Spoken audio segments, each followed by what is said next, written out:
Surabaya Mengaji. Yuk, dukung dakwah Surabaya Mengaji. Salurkan harta terbaik Anda untuk operasional dakwah.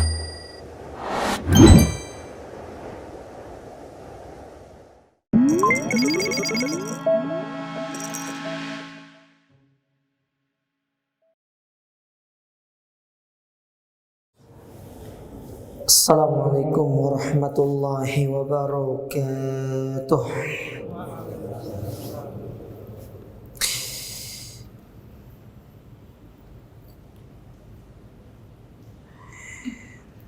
Innal hamdalillah nahmaduhu wa nasta'inuhu wa nastaghfiruh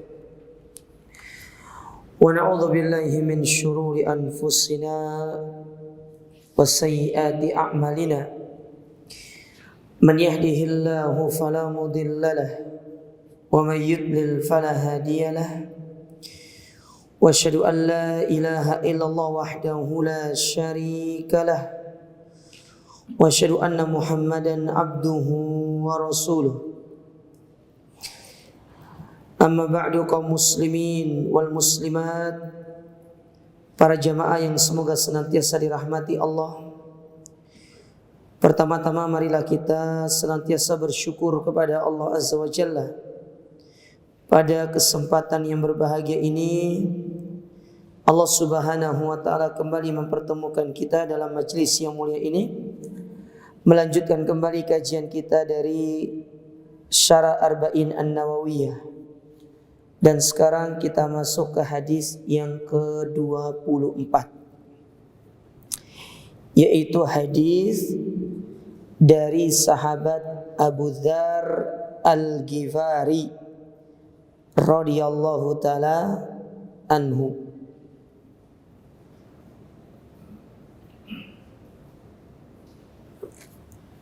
Baik, kita baca di sini.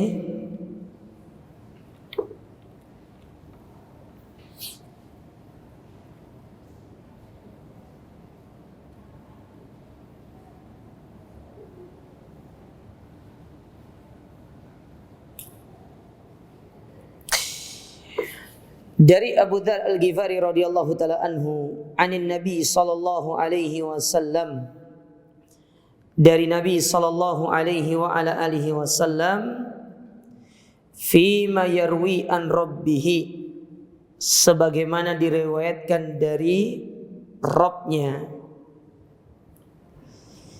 Jadi ini adalah hadis qudsi. Ya, ini adalah hadis qudsi karena disebutkan di situ diriwayatkan dari Rabbnya.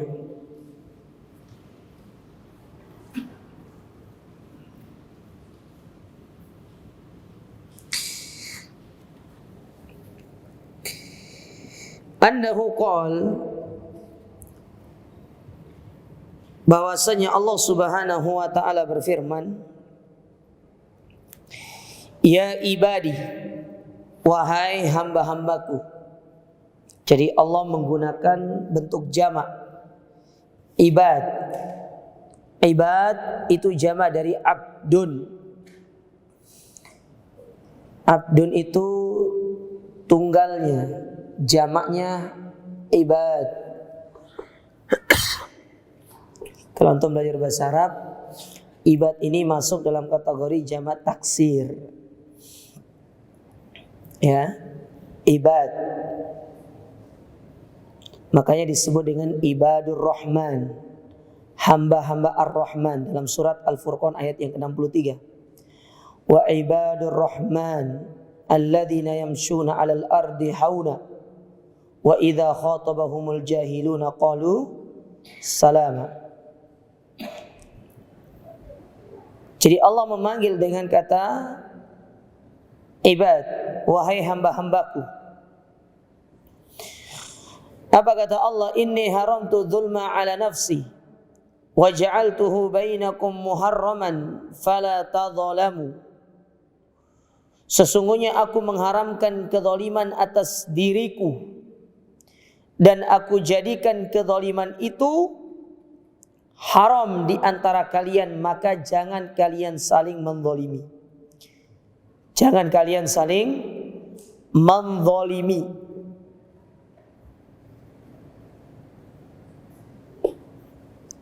Nah, dari sini kita tahu bahwasanya perbuatan zalim kepada sesama manusia, bukan hanya orang Islam, tetapi kepada juga orang kafir, itu hukumnya haram, nggak boleh.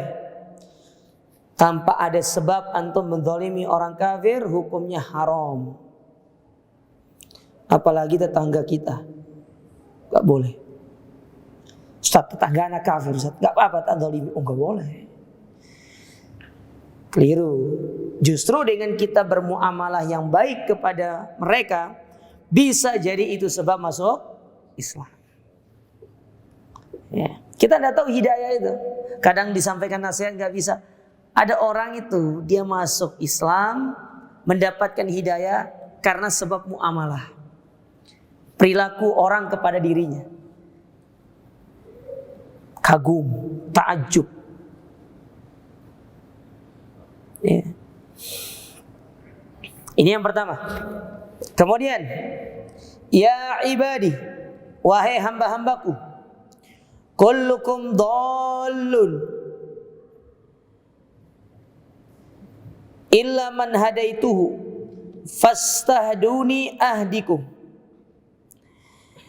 Sesungguhnya kalian itu semua sesat kecuali orang-orang yang aku beri petunjuk. Maka mintalah petunjuk kepadaku, niscaya aku akan memberi kalian petunjuk.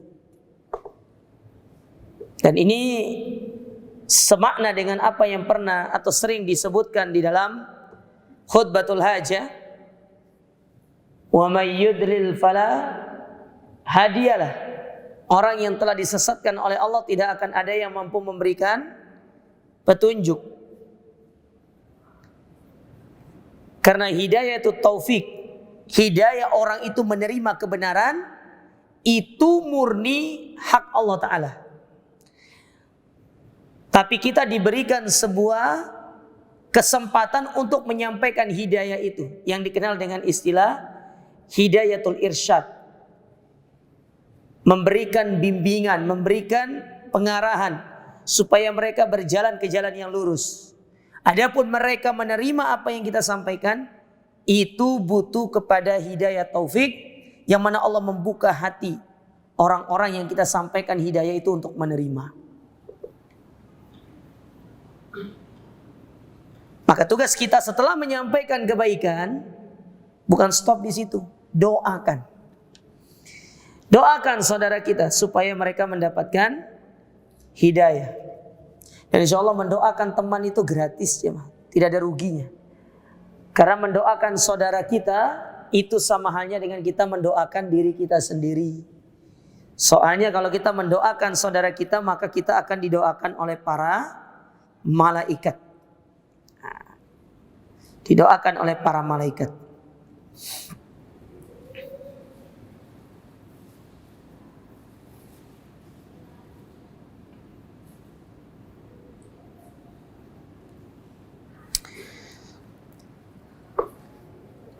Kemudian berikutnya yang keberapa berarti? Ketiga. Ya, hadisnya panjang ya. Ini baca hadisnya saja ini bisa satu pertemuan nih. Ini dulu waktu kita di pondok ini hadis yang panjang kita ngapalnya coba. Iya, hadis-hadis panjang itu kadang-kadang ya kita ngapalnya itu repot. Tapi ini masih bagus, masih gampang kata-katanya. Ada nanti di hadis yang keberapa itu lebih panjang lagi. Ya. Itu ngafalnya dulu repot gitu. Apalagi kalau belum punya kosakata bahasa Arab yang banyak, itu agak kesulitan. Tapi kalau antum punya kosakata banyak, sudah lancar ngomong bahasa Arab, sekali baca bisa hafal biasanya. Sekali baca. Saya punya teman bukan baca, sekali dengar hafal. Ya, kalau saya berkali-kali baca baru hafal. Teman saya tuh sekali dengar dia hafal, kuat sekali ingatannya. Tapi kalau kita dengar musik sekali dengar langsung hafal dan tidak hilang-hilang. Betul ya? Tidak hilang-hilang. Coba antum ya masih ingat nggak musik tahun 90-an itu? Masih ingat kita? Nggak hilang-hilang. Itulah syaitan selalu membisikkan ke dalam diri kita. Kemudian berikutnya kata Allah Ta'ala, ya ibadi, kullukum ja'i. Wahai hamba-hambaku, semua kalian itu ja'i, lapar. Illa man at'amtuhu, kecuali orang-orang yang aku berikan makan. Fastad'imuni ut'imkum, maka mintalah kalian kepadaku makanan, niscaya aku akan memberikan kalian makan. Ya. Niscaya aku akan memberikan kalian makan. Bayangkan makan aja sampai kita disuruh minta sama Allah Ta'ala. Ya Allah, saya minta makanan. Nanti Allah turunkan melalui perantara orang untuk diberikan kepada kita. Ya, maka selalu minta sama Allah. Apapun minta, makanan minta. Kadang-kadang kita tahu rezeki ya, baru keluar masjid, ketemu sama teman misalkan, ya bos sehat ya, sudah makan belum? Makan ya, ya ayo sudah. Kalau undangan makan jangan pernah tolak ya mah. Ya, kalau pokoknya diundang makan itu jangan nolak. Meskipun baru makan aja. Ya. Dikit mungkin gitu loh. Jangan nolak.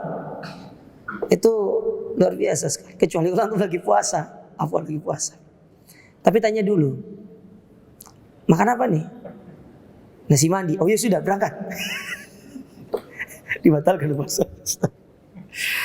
Astagfirullah. Baik, berikutnya. Ya ibadi, wahai hamba-hambaku, kullukum arin illa man kasautuhu. Semua kalian itu arin, telanjang, illa man kasautuhu, kecuali orang-orang yang aku berikan pakaian. Fastaksuni aksukum, maka mintalah kepadaku pakaian, aku akan berikan pakaian kepada kalian. Ya, kan benar kan? Kita lahir di dunia ini tidak memiliki pakaian, meminta sama Allah Ta'ala pakaian. Ya, insyaallah Allah Ta'ala akan berikan kepada kita pakaian yang terbaik. Apalagi kalau antum minta pakaian itu dengan niat untuk mendekatkan diri kepada Allah, apalagi mengamalkan firman Allah. Kata Allah Subhanahu wa taala, "Ya bani Adam, hudu zinatakum inda kulli masjid." Wahai anak Adam, ambillah perhiasan terbaik kalian ketika mendatangi masjid. Apalagi niatnya untuk itu, minta pakaian, Allah berikan. Ya. Tapi kalau antum sudah punya uang buat beli pakaian, beli. Jangan nanti alasannya benar masih bisa dipakai, tapi Allah berikan rizki, beli. Kata Syekh Utsaimin dalam syarah Riyadhus Shalihin, dan juga ketika menjelaskan firman Allah Ta'ala, fa'amma binikmati rabbika fahaddits. Salah satu bentuk bersyukur dari nikmat yang Allah berikan kepada kita, kalau antum punya, tampakkan nikmat itu dengan antum membeli sesuatu yang antum butuhkan dalam rangka beribadah kepada Allah. Makanya sampai ada istilah dari kalangan para ulama itu, orang kaya dengan zuhudnya, orang miskin dengan zuhudnya. Zuhud orang kaya dengan orang miskin itu tidak sama. Gak sama zuhudnya. Ada orang sugih, punya uang. Dia punya uang 5 miliar. Dia pingin makan makanan yang misalkan makan daging yang harganya 1 juta. Ya gak apa-apa.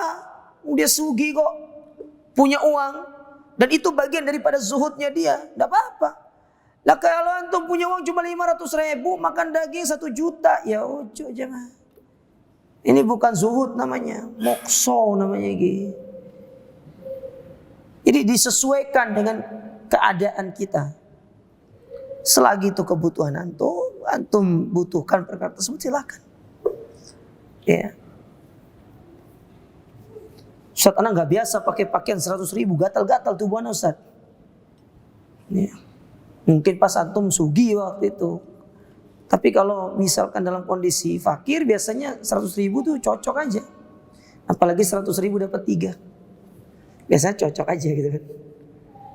Pokoknya intinya tampakkan nikmat Allah Ta'ala dengan tidak sampai mubadzir.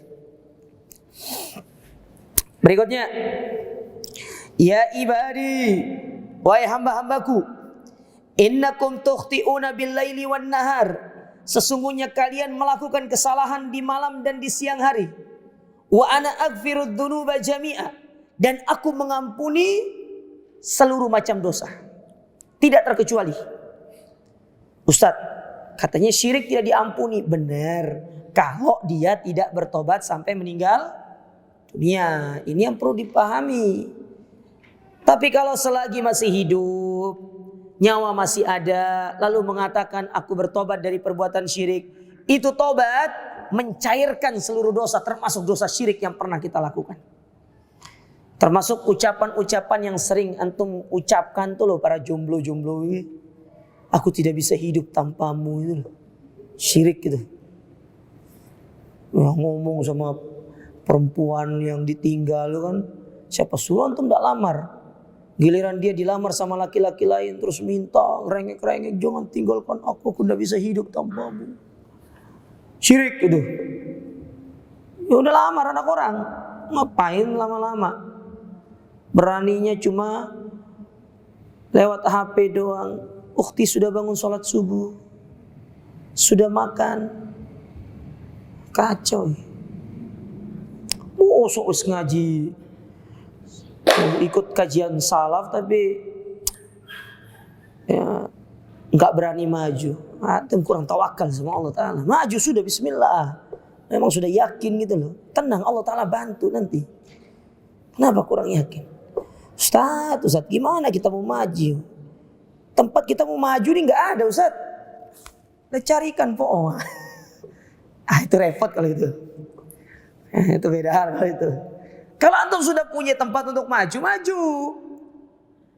Ya, jangan tunda-tunda. Akhirnya nanti berbuat maksiat sama Allah Ta'ala. Nah, Allah mengampuni segala dosa.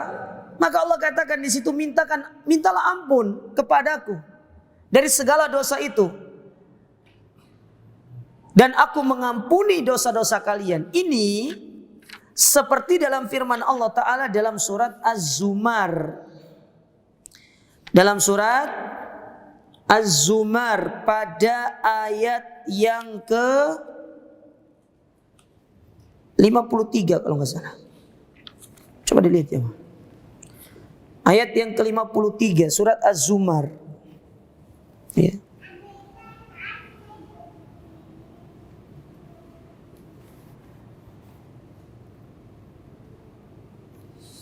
Dalam surat Az-Zumar ayat yang ke-53 Allah berfirman, "Qul ya ibadiyalladzina asrafu ala anfusihim la taqnatu mir rahmatillah innallaha yaghfirud dzunuba jami'a innallaha ghafurur rahim." Nah, itu ayat ini sama dengan apa yang Allah katakan di sini secara makna.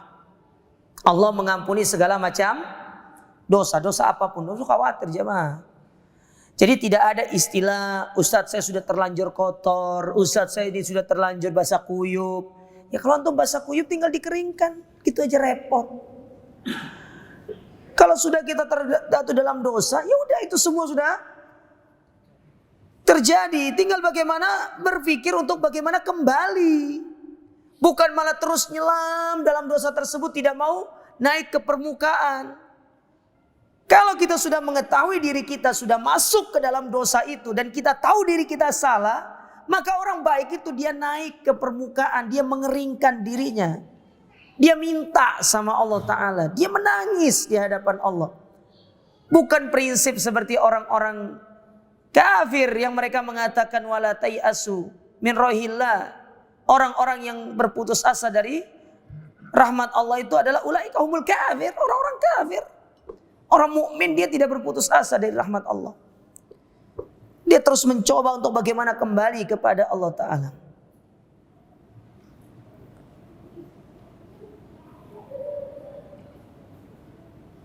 Makanya Allah Subhanahu wa Ta'ala dalam ayat yang lain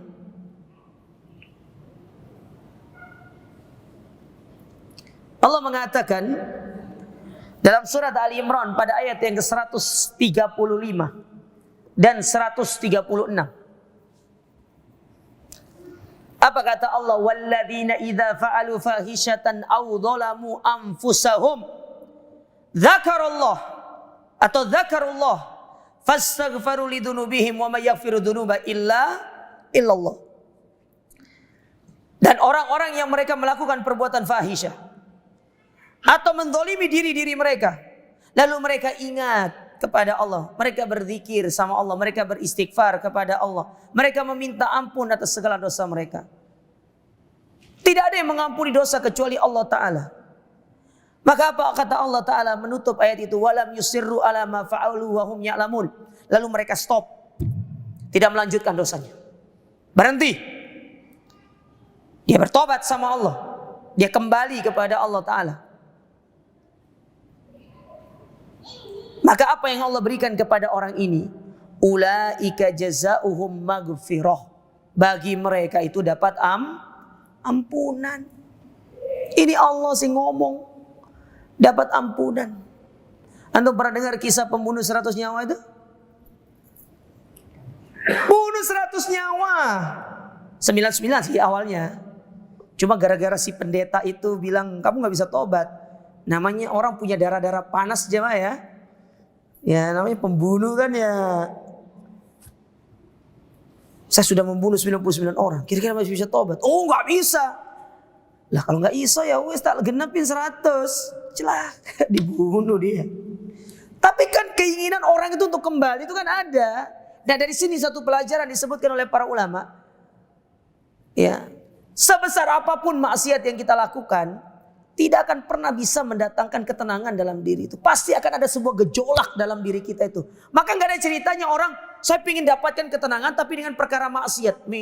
Minuman keras, ya kemudian konsumsi narkoba, sampai terbang, sampai nge-fly gitu kan. Ya.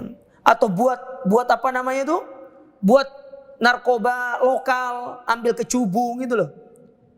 Pakai jamur. Antum pernah lihat dengar orang seperti itu? Kecubung itu pakai jamur, mohon maaf ya, jamur tai kerbau. Dicampur sama dia. Anda punya teman kayak gitu dulu. Allah kasihan jam. Tapi Masya Allah sekarang sudah tobat. Dan dia sudah berizin untuk cerita gitu. Ya, Anda lihat sendiri. Naik ke atas meja itu. Kayak lihat bawah itu ono air. Dan kok ono laut iki gitu. Kok ada laut ini kata dia. Dikira dengan demikian mendapatkan ketenangan. Gak ada ketenangan dengan demikian itu. Antum keliru mencari ketenangan dengan perkara maksiat. Maka pernah disampaikan oleh seorang penyair. Apa kata seorang penyair? Tafnal ladadatu mimman nala sofwatah. Kelezatan yang didapatkan dengan cara yang haram sirna. Tidak akan pernah bertahan lama. Minal harami wa yabqal hisyu wal aru. Akan tetapi yang akan dilahirkan dari perkara tersebut al-khizyu. Apa al-khizyu itu? Al-halakatu, kebinasaan. Tak ada ceritanya orang pergi ke diskotik kemudian pulang-pulang jadi bahagia. Yang ada pergi diskotik, iya benar, saat itu dia merasakan kelezatan. Setelah dia sadar kembali itu masalah ke kepalanya, bahkan lebih sulit daripada yang sebelumnya. Andai kata dia benar, tempat benar ya, tempat yang benar dia datangi. Dia datangi rumah Allah, dia ambil air wudhu, dosa-dosa turun, hilang dari dia. Dia bersolat 2 rakaat dengan niat solat sunnah mutlak. Dia berdoa sama Allah. Dia keluar dari masjid, paling tidak Allah berikan ketenangan dalam dirinya. Itu sudah salah satu contoh dan bukti Allah memberikan solusi kepada kita. Sudah cukup ketenangan dulu. Setelah itu akan datang solusi-solusi yang lainnya. Maka ini yang kurang dari kita jemaah. Wallah kurang. Kita kalau dapat masalah ya, dapat musibah itu, yang pertama kali yang didatangi itu sohib, telepon, assalamualaikum, nang dia, nang omah dah. Iya, lu Allah Ta'ala dulu dong, bukan manusia. Manusia itu tidak bisa apa-apa. Antum mau minta tolong apa sama manusia? Nggak bisa, Allah yang mampu. Keliru selama ini kita itu. Konsep kita beribadah kepada Allah, konsep berserah diri kita. Giliran ada masalah, datangnya manusia. Bukan Allah yang didatangi. Kan tidak sedikit kita dapati orang-orang itu ya. Ketika mereka mendapatkan satu kesulitan, oh tenang, Anda punya sohib, oh, nanti bisa dibantu sama sohib. Kenapa antum mengatakan tenang ada sohib? Itu belum tentu, kalau Allah Ta'ala tidak berikan kemudahan, belum tentu dia bisa bantu kita. Belum tentu.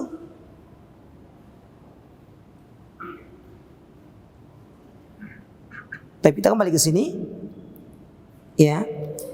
Makanya Allah katakan, ya, minta ampun. Allah ampuni dosa kita. Jadi tidak ada istilah terlanjur kotor, itu tidak ada. Ketika antum dapati teman antum juga demikian, ayo motivasi dia, semangati dia untuk kembali kepada Allah Ta'ala. Biar dia merasakan bagaimana rahmat Allah Ta'ala kepada pelaku dosa itu sungguh sangat luar biasa. Luar biasa sekali.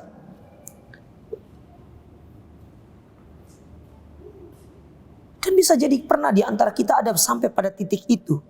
Lalu Allah berikan kepada kita hidayah, berikan kepada kita pencerahan untuk kita kembali bertobat. Dan kita merasakan kedekatan dengan Allah.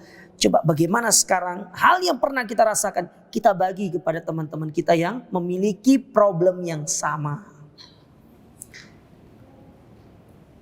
Di mana kita pernah berada pada titik itu, kemudian kita membantu saudara kita mereka keluar dari titik itu.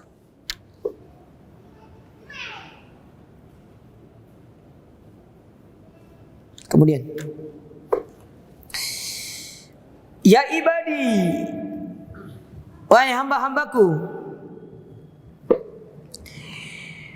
innakum lan tablughu durri fatadurruni wa lan tablughu naf'i fatanfa'uni. Sesungguhnya kalian tidak akan dapat berbuat sesuatu yang merugikanku. Demikian pula kalian tidak akan mampu melakukan sesuatu yang memberikan manfaat kepada aku. Nggak bisa. Kita yang diberi manfaat sama Allah Ta'ala. Coba sekarang gimana caranya? Kita mau mencelakakan Allah. Ya nggak bisa. Yang ada Allah menimpakan azabnya sama kita. Kan Allah tegaskan itu. Terkait masalah manfaat. Ya. Ketika Allah menceritakan tentang atau menyebutkan tentang masalah kurban dalam surat Al-Hajj pada ayat yang ke-37, apa kata Allah? Lan yanalallaha luhumuha wala dima'uha. Sesungguhnya darah yang kalian alirkan, daging yang kalian persembahkan, tidak nyampe sama Allah. Siapa sih makan daging itu? Kita orang. Kita yang makan daging kurban itu. Tidak nyampe sama Allah. Walakin yanaluhu taqwa minkum. Tapi yang sampai kepada Allah Ta'ala itulah ketakwaan kita. Dan itu pun manfaat dari ketakwaan itu yang merasakan siapa? Kita sendiri. Bukan Allah merasakan. Allah tidak merasakan manfaat dari takwa kita. Tapi kita yang akan merasakan manfaat dari takwa itu. Dengan kita bertakwa, hati kita merasa tenang. Dengan kita bermaksiat, hati kita menjadi gundah gulana. Apakah dengan kemaksiatan kita kemudian Allah merasa rugi dengan perbuatan itu? Tidak. Allah sudah katakan di dalam surat Luqman, Allah berfirman, Innallaha ghaniyun hamid. Allah itu maha kaya, maha terpuji, tidak terpengaruh dengan manfaat ataupun kemudaratan yang dilakukan oleh manusia.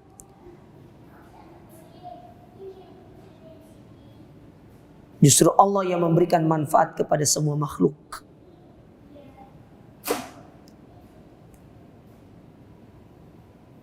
Maka stop kita berpikir berarti ibadah ini dibutuhkan sama Allah Ta'ala. Tidak pernah dibutuhkan sama Allah.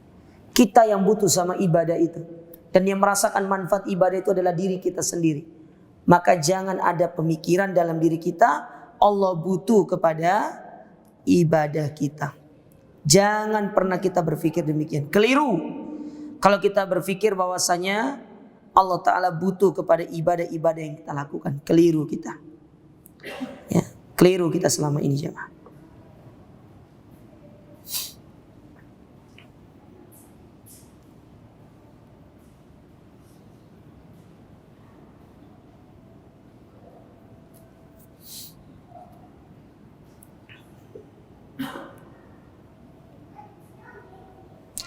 Baik, kemudian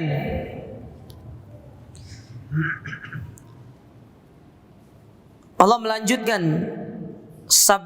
firman-Nya dengan mengatakan,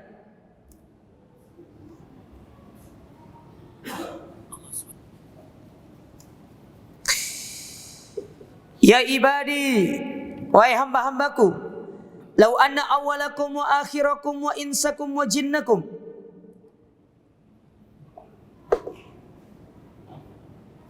apabila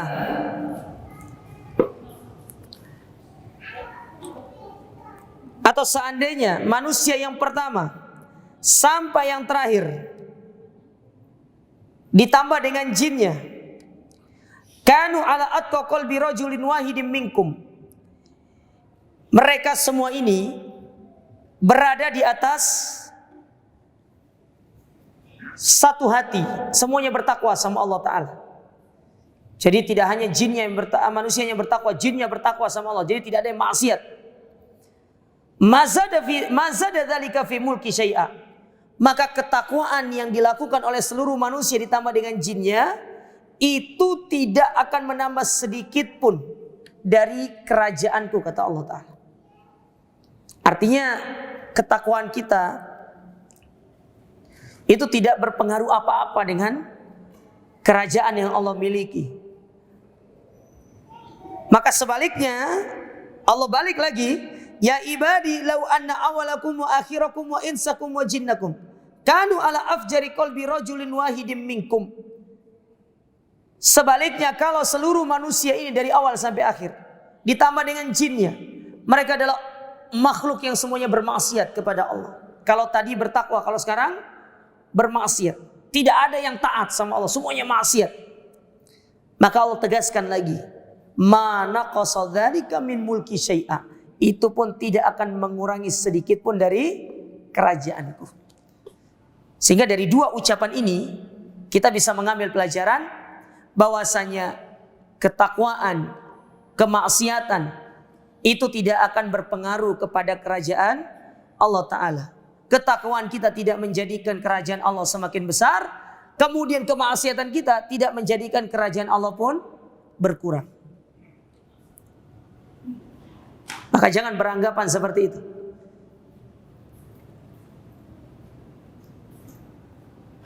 Karena Allah tidak butuh kepada kita pada hakikatnya, tapi kitalah yang butuh kepada Allah. Kemudian berikutnya, ya ibadi lau anna awalakum wa akhirakum wa insakum wa jinnakum.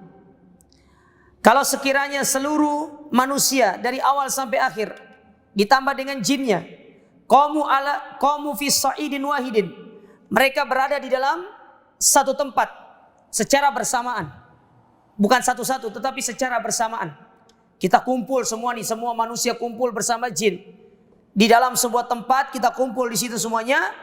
Fasa'aluni, lalu mereka meminta secara bersamaan kepada Allah sesuai dengan apa yang menjadi hajatnya. Fa'ataitu kulla wahidin mas'alatahu ma naqasa dzalika mimma indi.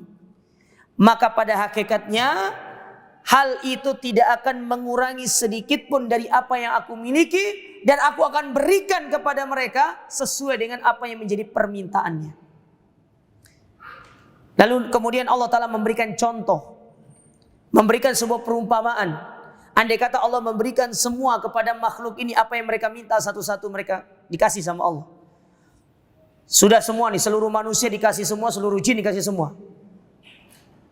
Maka berapa yang berkurang dari kerajaan Allah? Kata Allah Ta'ala, illa kama yankusul mihyatu idza udkhilal bahr.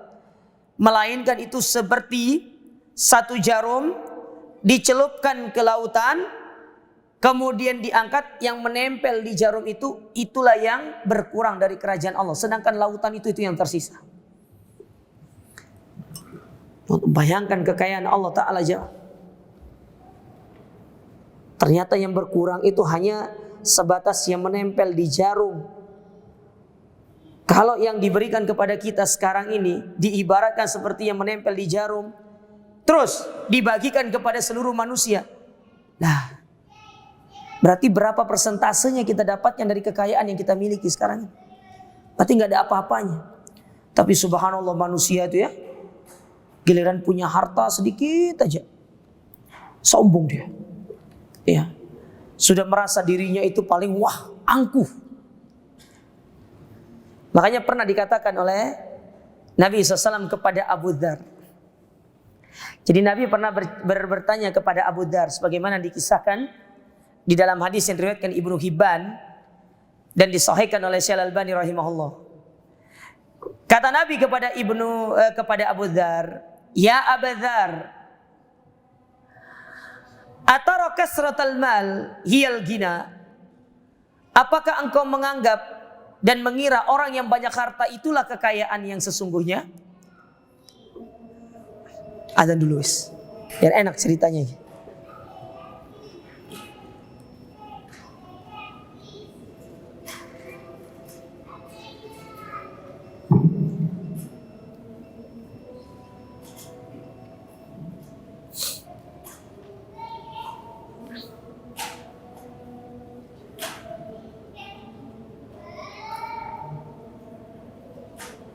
Allahu Akbar,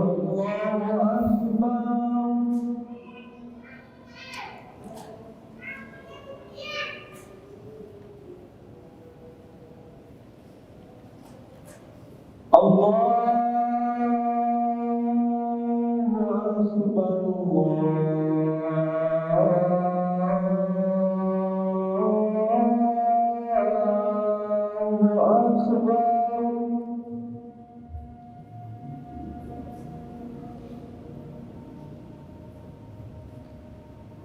Asyhadu an la ilaha illallah.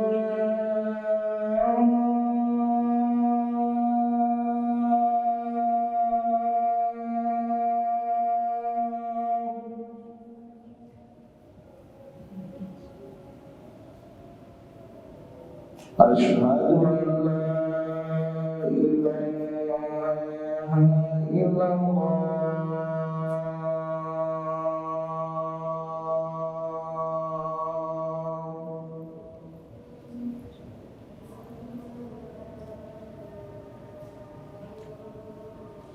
Asyhadu anna Muhammadar Rasulullah.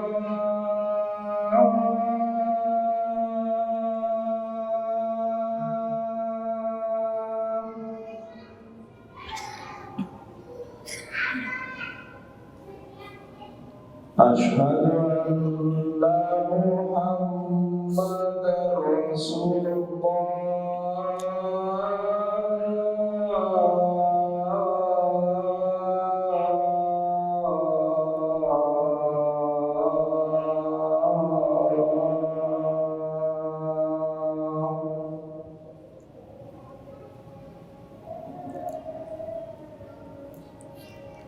Hayya 'alas shalah.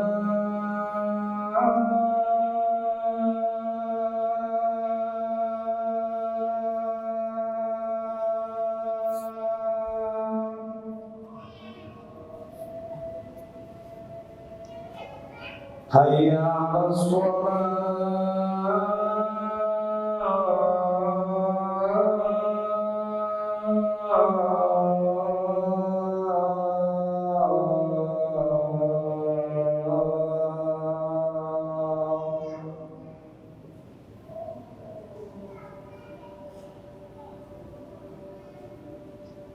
Hayya 'alal falah.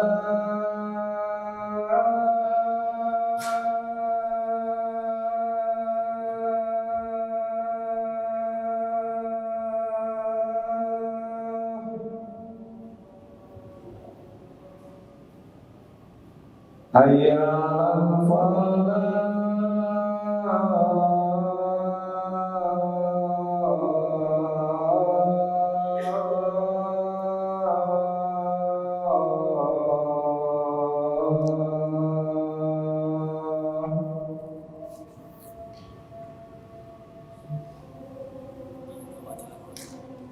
Allahu Akbar, Allahu Akbar. La ilaha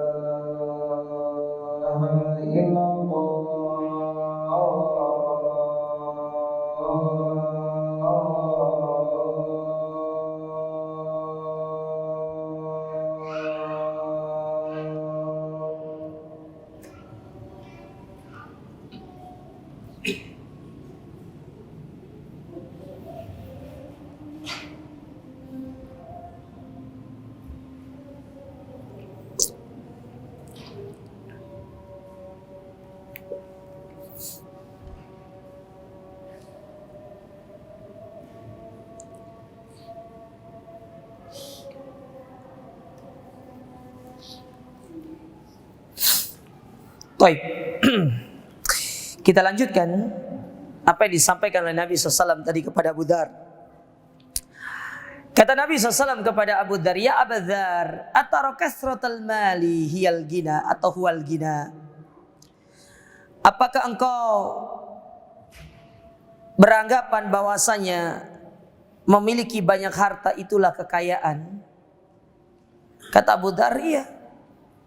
Orang banyak harta itulah kekayaan. Berarti dia kaya. Lalu kata Nabi SAW, "Wa tara qillatal mali huwal faqr." Dan apakah engkau menganggap orang yang fakir itu adalah orang yang kurang hartanya? Maka kata Abu Dzar, iya ya Rasulullah.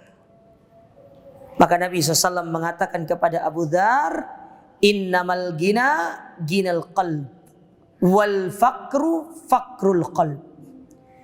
Sesungguhnya kekayaan yang sejati itu ketika engkau memiliki hati yang qanaah, memiliki jiwa yang kaya, engkau punya diberikan sama Allah Ta'ala dari urusan dunia, engkau bersyukur, tidak iri sama orang, itu orang kaya namanya.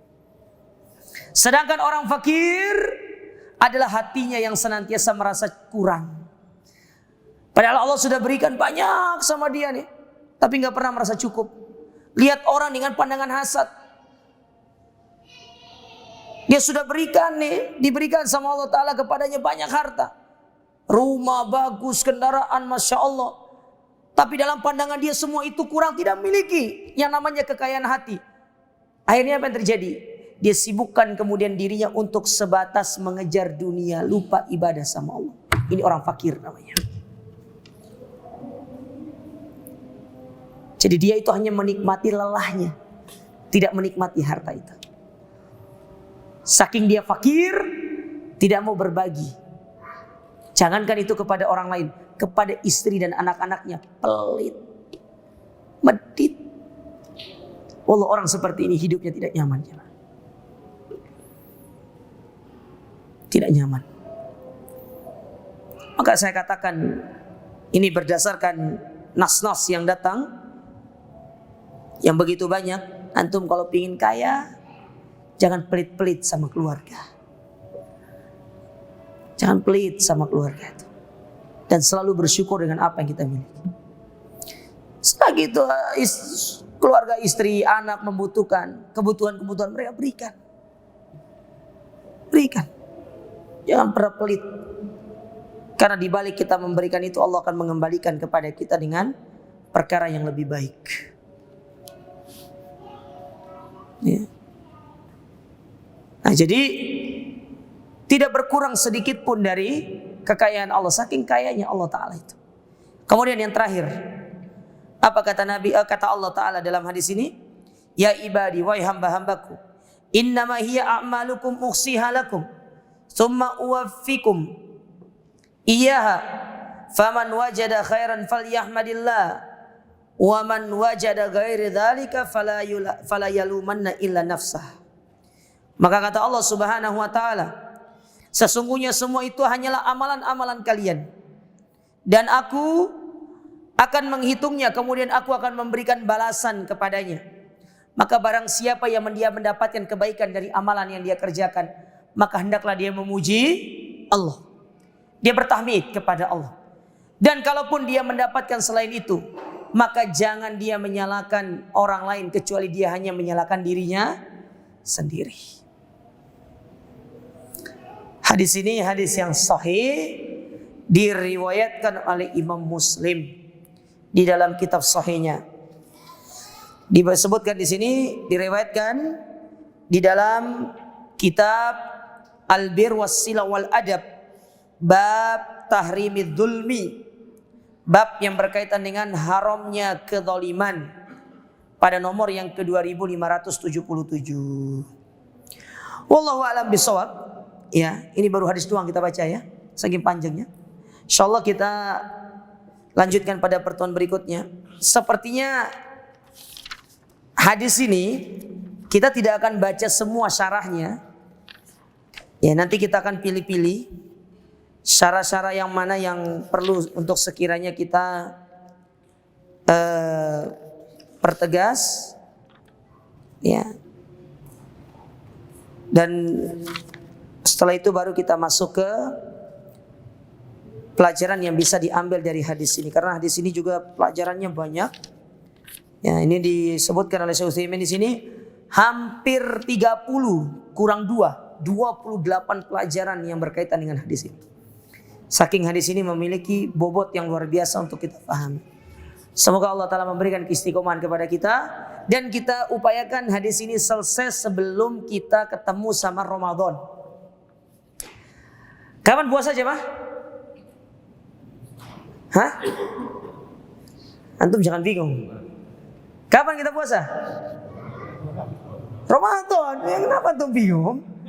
Allah jemaah, jangan bingung.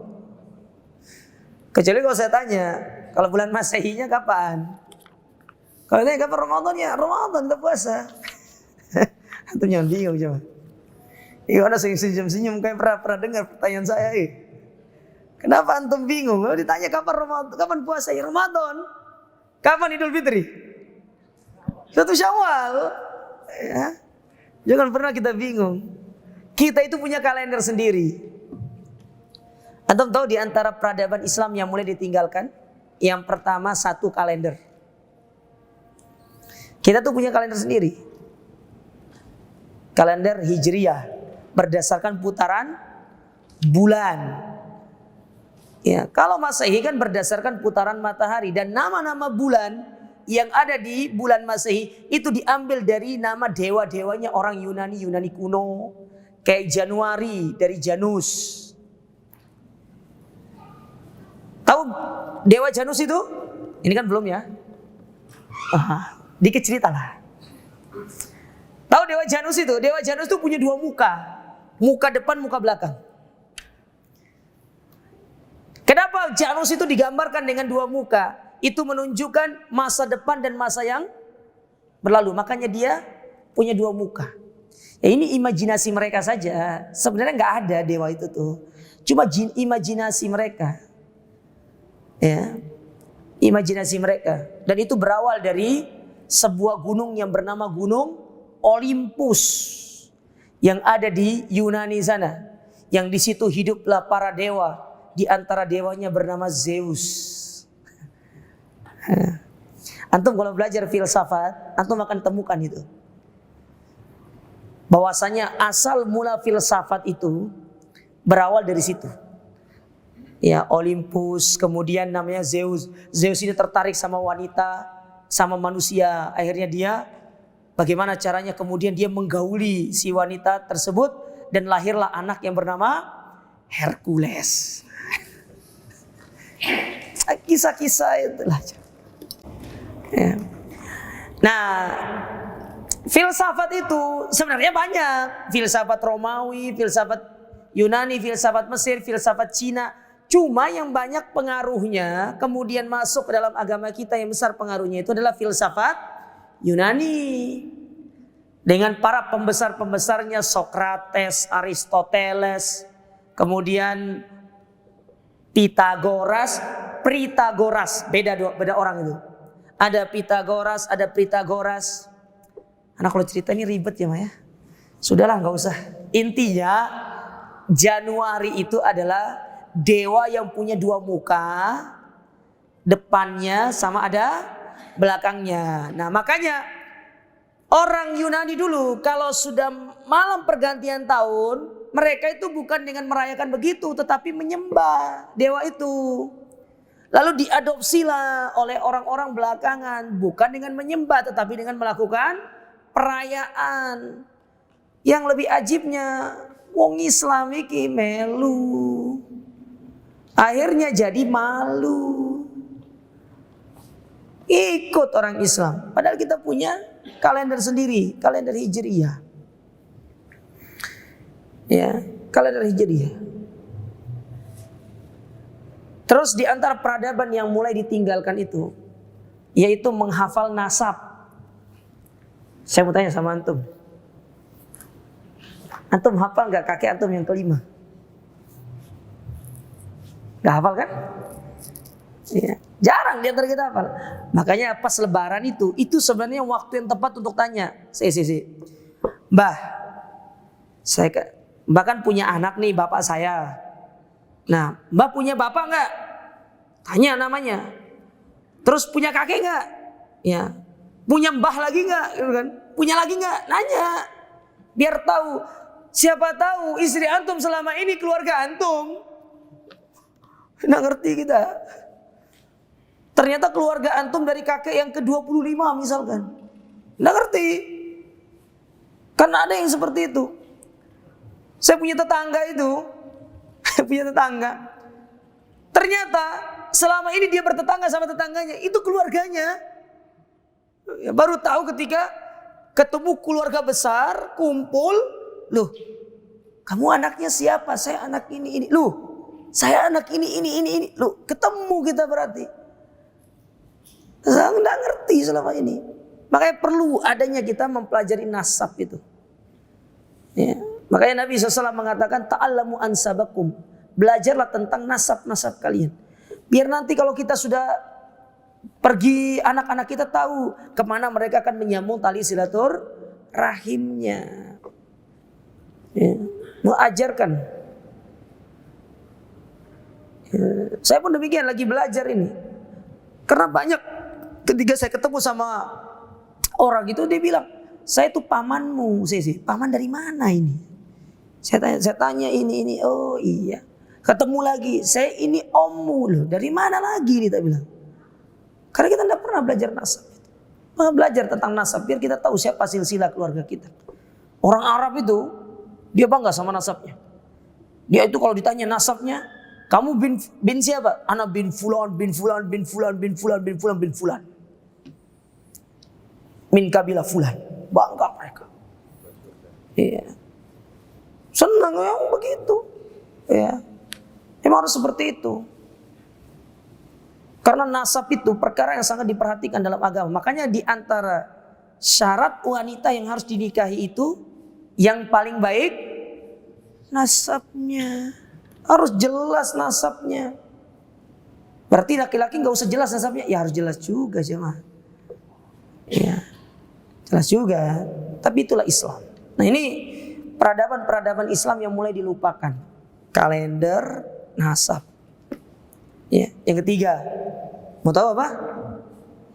Ya, antum sering lakukan, tapi merotol satu-satu. Bahasa Arab. Ya, semangat di awal, daftar pertama 60. 1 bulan kemudian tersisa 6. 2 bulan kemudian ustadznya sing minggat. Gak ono sing belajar. Tapi kita akhiri jemaah. Subhanakallahumma rabbana bihamdika asyhadu an la ilaha illa anta astaghfiruka wa atubu ilaik. Wassalamualaikum warahmatullahi wabarakatuh.